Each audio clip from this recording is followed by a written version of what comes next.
లోక్ భవన్ కు సీఎం రేవంత్ రెడ్డి మరి కాసేపట్లో వెళ్లనున్నారు. గవర్నర్ శివప్రతాప్ శుక్లాను కలవనున్నారు.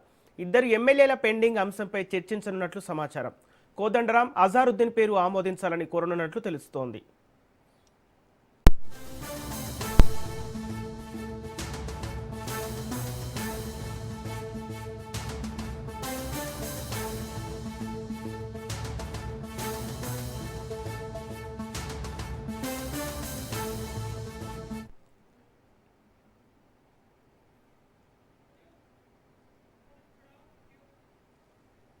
లోక్ భవన్ కు సీఎం రేవంత్ రెడ్డి మరి కాసేపట్లో వెళ్లనున్నారు. గవర్నర్ శివప్రతాప్ శుక్లాను కలవనున్నారు. ఇద్దరు ఎమ్మెల్సీల పెండింగ్ అంశంపై చర్చించనున్నట్లు సమాచారం.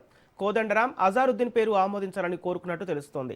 ఇదే అంశానికి సంబంధించి పూర్తి డీటెయిల్స్ మా ప్రతినిధి సునీల్ అందిస్తారు. సునీల్, తెలంగాణ సీఎం రేవంత్ రెడ్డి లోక్ భవన్ వెళ్లడానికి గల కారణాలేంటి? గవర్నర్తో ఎలాంటి అంశాలపై చర్చించే అవకాశం ఉంది? నిన్న రాత్రి ఢిల్లీ నుంచి హైదరాబాద్ చేరుకున్నటువంటి ముఖ్యమంత్రి రేవంత్ రెడ్డి మరి కాసేపులోనే లోక్ భవన్ కి వెళ్ళనున్నారు. ముఖ్యంగా గవర్నర్ శివప్రతాప్ శుక్లాని కలిసి అతను కొన్ని సమస్యల మీద తాజా రాజకీయ పరిణామాలతో పాటు కొన్ని పెండింగ్ల సమస్యల మీద గవర్నర్ తో చర్చించే అవకాశం ఉంది. ప్రధానంగా రెండు ఎమ్మెల్సీ స్థానానికి సంబంధించినటువంటి అంశాలతో కూడా ఈరోజు శివప్రతాప్ శుక్లాతో చర్చించే నిర్ణయం కూడా అవకాశం ఉంది. Thank you Sunil.